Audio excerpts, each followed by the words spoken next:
എങ്ങോട്ടാ രാവിലെ തന്നെ? ഞാനും ദീപവും ഡുണ്ടും കൂടി ഒരു ചെറിയ പിക്നിക് സംഘടിപ്പിച്ചു. അപ്പോ ഭക്ഷണമെല്ലാം? ദീപു കട്ട്ലറ്റ് കൊണ്ടുവരും, ഡുണ്ടു സമൂസയും, എന്റെ വക ജ്യൂസാ. ശരി, പോയി വാ. അയ്യോ, ഞാൻ ജ്യൂസ് എടുക്കാൻ മറന്നുപോയി. ഇതാ അവന്റെ പ്രശ്നം. പോയി എടുത്തോണ്ട് വാ. വേഗം പോയി വാ. അരമണിക്കൂർ കൊണ്ട് നിന്റെ വീട്ടിലെത്തുമല്ലോ. ഞാൻ വരുന്നത് വരെ നിങ്ങൾ കട്ട്ലറ്റും സമൂസയും തൊട്ടു പോയരുത്. ഇല്ല, നീ ജ്യൂസ് കൊണ്ടുവരുന്നവരെ ഞങ്ങളിത് തൊടില്ല. എടോ, പെട്ടെന്ന് പോയി വാ. ഞാൻ വന്നിട്ട് എണ്ണ നോക്കും. ഇവനിത് എവിടെ പോയി? സമയം ഉച്ചയായല്ലോ. അരമണിക്കൂർ മതി വീട്ടിൽ പോയി വരാൻ. ഇവനെന്തോ ഇങ്ങനെ വൈകുന്നേ? ദൈവമേ, വയറ് കത്തുന്നു. എന്തൊരു വിശപ്പാ.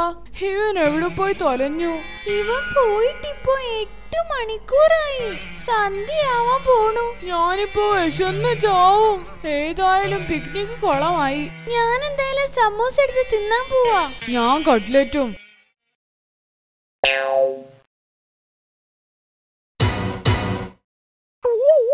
നീ എന്തെടുക്കാടാ അവിടെ? ഞങ്ങൾ എത്ര നേരമായി കാത്തിരിക്കുന്നു. ഇതാണല്ലടാ വിശ്വാസം. ഞാൻ ഇത്രയും നേരം ഇവിടെ ഒളിച്ചിരിക്കുകയായിരുന്നു. നിങ്ങൾ ഞാനില്ലാതെ ഭക്ഷണം കഴിക്കുമോന്ന് നോക്കുകയായിരുന്നു. ഇനി ജ്യൂസ് കൊണ്ടു തരുന്ന പ്രശ്നമില്ല.